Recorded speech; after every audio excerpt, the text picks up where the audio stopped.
Hi my dear friends, welcome back to another class of Python tutorial. Now here we shall continue with our derived data types. Now so far in case of we have discussed the basic data types like integer, float, string, complex, boolean, none. Then we have dived into the concepts of derived data types and discussed some of the derived data types, for example list, tuple, dictionary, set. Now let us discuss the frozen set. Now, frozen set also is a derived data type. Okay, frozen set is also a derived data type. That is just like a container which can contain numerous values, and just like a data structure, numerous values it can hold, homogeneous as well as heterogeneous. And this frozen set is actually immutable. Like set we had discussed in our previous class, set is mutable. Once defined, can be modified also, but frozen set is immutable. Once defined, it cannot be modified. Okay, so let us just quickly go through these things. Like, what is a frozen set? It is a frozen set when an iterable is supplied inside the frozen set function. Okay, we have already seen the frozen set function in our previous video. If you have not checked that out, then please do check that out. And second point is duplicate values are likewise prohibited by frozen set. This we have seen in case of set also. Duplicate values are prohibited by set, and duplicate values are also prohibited by frozen set also. And in case of frozen set, does not follow indexing, just like your set. Neither follows sequence type, no ordering, just like set. And frozen set is immutable. This is the difference between set and frozen set. Okay, so set is also this frozen set is a derived data type, just like your container that can contain numerous values, homogeneous as well as heterogeneous values. It can store several values. It can store simultaneously at the same time. And your frozen set is in many ways very much similar to your set. Where in case of frozen set, if you want to declare a frozen set, then you will have to use this frozen set function to declare, and inside this you will have to pass an iterable. Okay, and just like your set, in frozen set also duplicate values are not allowed. That is, duplicate values are prohibited by frozen set, just like your set. And does not follow indexing, just like your set. Neither follows sequencing type. That is, neither it follows ordering type, just like your set. And it is immutable. Once defined, cannot be modified. And what are the iterables? Iterables are like your string, list. Okay, then tuple, dictionary, set, frozen set. These are the iterables. All right, now let us see. Come to this particular cell. Here there is a variable to which this string is allowed, and this string is defined, which is nothing but your name. A hypothetical name I've taken here, Sam. So this is a string. Okay, and this is a string value assigned to variable a. So a is your, if you print a comma type of a, then the value of a will be printed. And what is the type of a? It is a string. A is string because it is holding a string value. That's why str. Str is the short form for string. Now, if you pass this string to this function set, this set set is a set function. Okay, you pass this string a to this set function and then assign the result to this variable s, and then print this variable s comma type s. So the value of s will be printed. This s, what I'm trying to do here, this string is an iterable. Okay, this iterable now you are passing inside this set function, and then the result will be stored in this variable s. So when you print this variable s comma type s, then if you look into it, set is defined here. A set is printed here. A set is printed, and you see S of Sam is taken as a separate letter, comma A is taken as a separate letter, and then M is treated as a separate letter. So what will set do? Set will basically individually pluck the letters or pluck the characters of this particular word or name Sam. So S, then A, then M. Okay, and what data type it is? It is class set, that is set data type, which is a derived data type. So if then again this string a you pass to the frozen set function, and then store the result in this variable f. So print f comma type f, if you do, then ultimately frozen set function will display frozen set only. and within inside this frozen set, what will happen? Each component of the string, which is an iterable, will be displayed out. Where S is a component of Sam, A is a component of Sam, M is a component of Sam. So each and every letter will be displayed out separately, whether it be set, whether it be frozen set. And here you see what is the type. Type is frozen set. Okay, data type is frozen set. Now, here, suppose you define a set like this curly braces. We know already how to define a set. You have to define this curly braces, opening and closing. Inside this, you pass three string values: Sam, comma Tom, comma Anna, and then you print a comma type A. Then what will happen? Tom, Sam, and Anna will be displayed. Here you see each and every individual letter or character of each and every word is not displayed. Okay, so here basically, in case of set, just previously what was happening, when this one string value was passed to it, then set was classifying out each and every component of that particular string.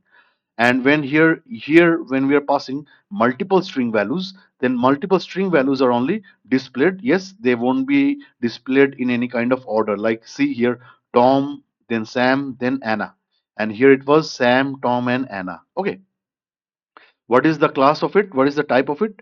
It is set type, set data type. Now, this is ultimately, this A here is now a set, and set is also an iterable. Like here I've stated here, set is also an iterable. Now, can I pass this set, which is an iterable, which is variable A, to the frozen set function? I can, isn't it? Because already it's stated here that in case of frozen set, it will accept iterables, and A here is an iterable. What kind of iterable? Set iterable. So now you pass this A to this frozen set function, and the result is stored in variable F, and print F comma type F. So the value of F will be displayed. F is what? It will contain frozen set. It will contain frozen set, and inside the frozen set you will have the values like Tom, Sam, Anna. All these previous set value that you got, that will be now contained inside the frozen set. Okay, and what is the data type? It is frozen set data type, and the frozen set format is always in like this format frozen. When you will get in the when the output will be displayed in the console, then the format will be frozen set, then this first brackets, and within this first brackets curly braces, and then you will have the values. This is the format which is usually followed in case of frozen set. Okay, so just hit the shift plus enter button, and you see here like set does not follow any sequence type, no ordering. Previously it was S, then A, then M. Right now see it is changed, S, M, then A. That is why it is random, keep on changing its sequence. Same with frozen set also. Okay, as you can see here. Then again, in case of set, when this A was displayed here, A was created here, set Sam, Tom, Anna, and when displayed out in the output console, then it is Anna. It is then in the form of Anna, Sam, and Tom. Okay. Now here in this particular cell, if you come here, I have defined a list. You have your square brackets. Inside this, you define your numbers. These are list: 20, 10, 30, 40, 50, 10 again. 10 again means because already 10 has appeared here, and 10 I'm placing here again, so it is a duplicate value. Then 20 again, 20 is placed here, before that 20 was placed here. Then 40 again, 40 was placed here, and 40 has been placed here again, so it is a duplicate value. And just like you said, in case of frozen set also, duplicate values are prohibited. So list is also an iterable. You can see list is also an iterable, and you can pass a list to a frozen set. You can pass a list to a frozen set. Why? Because list is an iterable, and for frozen set you have to pass an iterable only, and list is an iterable. So x here variable is nothing but your list, which is an iterable. X variable is nothing but your list. It contains all these values. So you pass this iterable x to this frozen set function, and then store the result in f. Then print f comma type f. So f is what? Frozen set. So that's why if you run this, then frozen set is displayed, and then its format, first brackets, curly braces. Within that you will have the values, and no duplicate values will be followed, no duplicate values will be allowed, and no sequence type. So here you see 40, 10, 50, 20, 30. Here the duplicates are omitted, like 10 was repeated here, 10 was once here, and then again here this has been omitted out. Same in the case of 20. 20 has been omitted out here. You see 20 in the output has been displayed once. 10 also has been displayed once, and 40 was also repeated here inside the cell. In the output console, 40 has been repeated only once. Okay, it has not been repeated twice. Duplicate values are prohibited. Then another is like tuple. TUP is a variable to which you assign a tuple. Inside the first brackets, you give these same values like 10, 20, 30, 40, 50. Then 20, 10, 40, 50. So here we have repetitions, like here 20 is repeated, then 10 is repeated, then 40 is repeated, 50 is repeated. So these last four values will be omitted out because already they have been placed here: 20, 30, 40, 20, then your 40, then 50 and 10 are already been placed here. Now if they're repeated, then the duplicate values, that is the repeated values, will be omitted. So this is a tuple, which is again your iterable, and you have to pass an iterable only to the frozen set function. So frozen set function, inside this you pass tup, and then assign this entire thing to variable f, print f comma type f. So frozen set is displayed, and inside this we'll have the values without any duplicate values. So 40, 10, 50 comma 40, 10, 50, 20, 30 all are displayed, and no repetition. Okay, like here 40 was repeated, which is not which is not displayed here in the output console. 40 is only once. Then 10 was repeated here, but here in the output console 10 is only there once. Then 50 was repeated in the cell, but in the output console 50 has been placed only once. Okay, then your 20 inside the cell was repeated here, but in the output console it has not been repeated, placed only once. Okay, and definitely the type is frozen set. Then similarly you come down to this particular variable, ran. Ran is equals to, then you give this function range. Range is also derived data type, within brackets 15. Range helps to display a series of numbers. Range 15 will basically give you numbers from 0 to 14. Okay, last value, which is 15, is excluded, which is the stop value. Range is also an iterable, so here ran becomes an iterable because it is defined with the help of this function range. So ran becomes an iterable. You can pass an iterable to the frozen set function. So here you have frozen set. Inside this, you pass the iterable ran and assign the result to variable f, and then print f comma type f. So what will happen? Frozen set, ultimately f will contain frozen set, and it will display out all the series of numbers of the range, that is starting from 0 to 14. So you see 0, 1, 2, 3, 4, 5, 6, 7, 8, 9, 10, 11, 12, 13, 14. Stop value, that is the last value, 15, is excluded. And what is the data type here? Frozen set. Okay, so just run this cell, hit shift plus enter. Then as I told you, set is set, if you remember set, it is mutable. Once defined, can be modified also, but that is not allowed in case of frozen set. So here you have a set. Set 1 is the variable to which this set is assigned. Within the curly braces you create a set 11, 22, 33, 44. Print this set and type of set. So here the set values are displayed. No ordering, you see 33, 11, 42, 33, 11, 44, 22. What is the data type? Set. Now suppose I want to add a new number to this particular set. So just you have to do set1 dot add. This add is a function, and then specify the number, which is 200. Okay, so now to this set, 200 will be assigned. Previously inside this set you were having four values. Now after this add function has been implemented on set1, where set1 is a set, 200 will be inserted into this set, and now it will consist of five values. And that's what's happening here. You see 33, 200, 11, 44, 22. Previously four values, now five values. 200 has been included here, and that you will get after printing it. Like that's why I've written here print set1, type set1.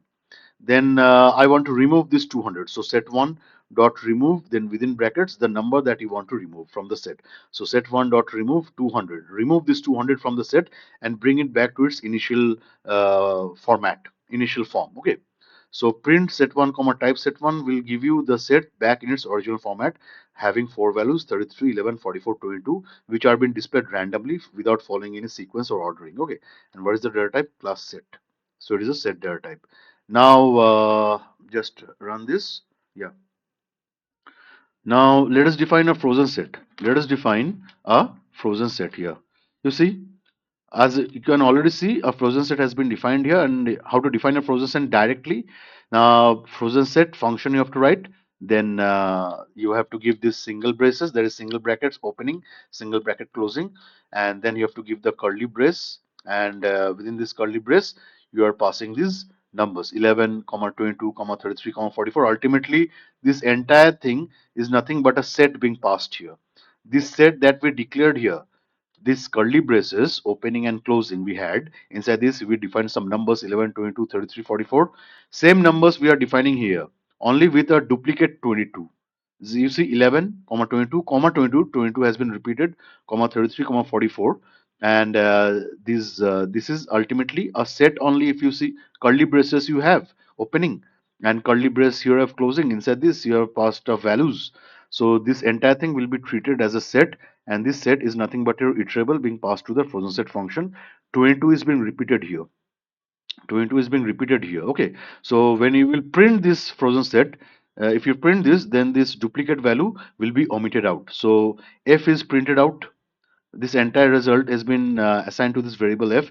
When you print f comma type f, then this frozen set will be displayed having the numbers and 33, 11, 44, 22. Data type is frozen set. Now let us try to add, just like in set we tried to add and modify the set. Here in case of frozen set also, let us try to add and modify the frozen set. So f dot add, here you have the add function. Within the braces you give this number 200, and if you run this, you see attributed. Frozen set object has no attribute add. Okay, we cannot simply modify a frozen set once it has been defined. In case of set there was no problem, we were able to apply the add function, remove function, because we were able to modify the set. But in case of frozen set we cannot apply add and remove, because these are not in the attributes of a frozen set. We cannot modify the frozen set once it has been defined.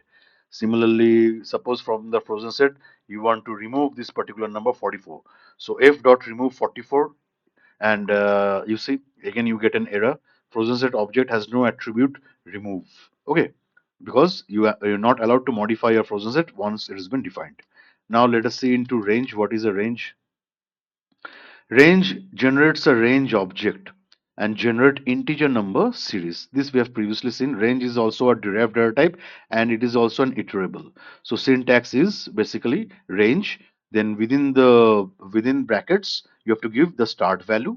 Okay, you have to specify start value, then stop value, and step. That is at what step at what step values will be increased. Okay, here step 1 is by default and stop value is not included. Okay, so it has been given here, generate a sequence of natural numbers from 1 to 12. Okay, and this is the expected output: 1 comma 2 comma 3 comma 4 comma 5 comma 6 7 8 9 10 11 12. So use this range function, range, and within these brackets you give 1 comma 13. Assign this entire thing to variable r1, print r1 comma type r1, and this will give you just the definition of range. That is, it will start from 1, and the stop value is 13, start value is 1, and what data type? Class range. Now in order to display the individual results, ultimately the range internally consists of all the values starting from 1 to 12, because top value 13 is excluded. Now to display all these values, we can basically typecast this range. For typecasting, we can use the list function, where we pass this variable r1 to this list function, and then assign the result to this variable l1, and then print l1. Okay, so if you run this, you see a list is generated as expected, because here that's what was asked. That is, you have to generate a list of natural numbers from 1 to 12. So here you see, here I have a list of natural numbers from 1 to 12. Okay, now generate a sequence of odd numbers from 1 to 11. Now here you see in this range, here it was the start value, 1 was the start value, 13 is the stop value, and here I didn't specify separately anything for step. So by default, it took 1 as the step value. That is 1, each and every value will be incremented by 1. So 1 plus 1, initially it is 1, starts with 1. Then the next value will be 1 plus 1, that is 2. Then the next value will be 2 plus 1, that is 3. Then the next value will be 3 plus 1, that is 4. Then the next value will be 4 plus 1, 5. In this way, dot dot dot, the next value comes out to be say 11, and then 11 plus 1 is 12, and the stop value. Then 12 plus 1 it won't do because that will give you the stop value, and the stop value is excluded in case of a range. Now generate a sequence of odd numbers from 1 to 11. Okay, odd numbers. That means again you will have a list consisting of the odd numbers. What odd numbers? 1, 3, 5, 7, 9, 11, 13. That means each and every value, it will, the entire thing will start from 1, but then will must start after starting from 1, it will it if it has to follow the odd sequencing, that is the if it has to generate only the odd numbers, then increment should happen by 2 only. Okay, so that's why I have given here this like how you can define list function you define, then inside this pass range and then define the start value and then define the stop value, uh, and then define the step will be 2. Now here you see stop value, if I give as 13, then what it will display? We know the list will start from 1 and stop value is excluded, so 13 will be excluded. Okay, that means up before 13 it will go, and before 13 only the list will display its results. And how will the numbers being displayed out? 1, it will start with 1, then plus 2, that is 3, then plus 2, that is 5, then plus 2, that is 7, then plus 2, that is 9, then plus 2, it is 11. Plus 2 again it will do. If it will do, then it will go to 13, where 13 is a stop value, but stop value has to be excluded. So it will start from 1 and end at 11. So here what to do? Here what you can do is that change the stop value, because my last value expected inside this list is 13. So change this stop value, you can keep it as 14. Now what will happen? 1, it will start, the list will start with 1, then increment by 2. 1 plus 2 is 3, then increment by 2, 3 plus 2 is 5, increment by 2, 5 plus 2 is 7, increment by 2, 7 plus 2 is 9, increment by 2 again, 9 plus 2 is 11, increment by 2 again, 11 plus 2 is 13, and it won't exceed or come equal to the stop value, which is 14, where stop value is excluded. It will arrive just before the stop value. So if you run it, here you go, 1 to 13. Okay.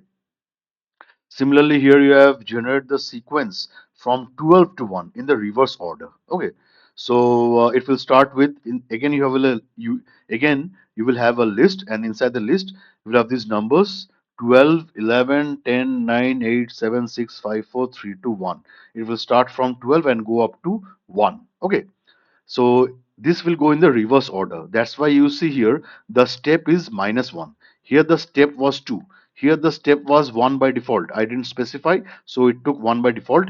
But in case of any other scenarios, like odd or reverse, you will have to specify the step. Here it was 2. Now here, since I will go in the reverse order, hence it has to be -1. And what should be the stop value? It should be 0, because before the stop value only it will go up to. Okay, it will start from 12 and it has to go to 1. Like see, it will start with say 12, then 11, then 10, then 9, 8, 7, 6, 5, 4, 3, 2, 1, 0. Now what is the stop value here? 0. As I told you, in case of range, it will exclude the stop value and it will basically go up to the value which is there just before the stop value. So just before the stop value, what is my value? Ultimately it is 1. So so ultimately it will go from 12 to 1. Okay, so that's why I specified here list function. Then inside the list function, you pass the range and then specify the specifications for range. Start value, which is your 12, stop value, which is your 0, and then give your step, which is -1. So it will start with 12, then -1, that is 11. 11 minus 1 is 10. 10 minus 9, 10 minus, that is 12 minus 1 is 11. 11 minus 1 is 10. 10 minus 1 is 9. 9 minus 1 is 8. 8 minus 1 is 7, 7 minus 1 is 6, 6 minus 1 is 5, 5 minus 1 is 4, 4 minus 1 is 3, 3 minus 1 is 2, 2 minus 1 is 1. And 1 minus 1 it won't do, otherwise it would reach at stop value. And it won't go up to stop value, it will go just before the stop value because stop value is excluded. So ultimately your result will be 12 to 1. Okay, inside the list. Now, directly if you do something like this, list range 10. As we have seen, if you pass something like this, range function is specified. Inside this, you pass just a number. Then it will start from 0 and it will go just like automatically it will understand that a series of numbers will be generated starting from 0 and the step size will be 1 and it will go just before this stop value. So this 10 here will be treated as your stop value. Okay, what it will internally understand, this will display the list of numbers starting from 0 and will go up to that particular value which appears before the stop value, and here this 10 is the stop value. So if you run this cell, your result will be list of numbers starting from 0 then incrementing by 1 and it will go up to 9 because just before stop value 10 you have 9, so it will go just before the stop value. Okay, so that's it for this class, my dear friends. Hopefully you have liked this class. If you have liked this class, you can hit the like, share, and subscribe button, and do stay tuned for further videos. And you can press the bell icon for further notifications. If you have doubts, you can keep them in the comments. I shall answer them. So thank you.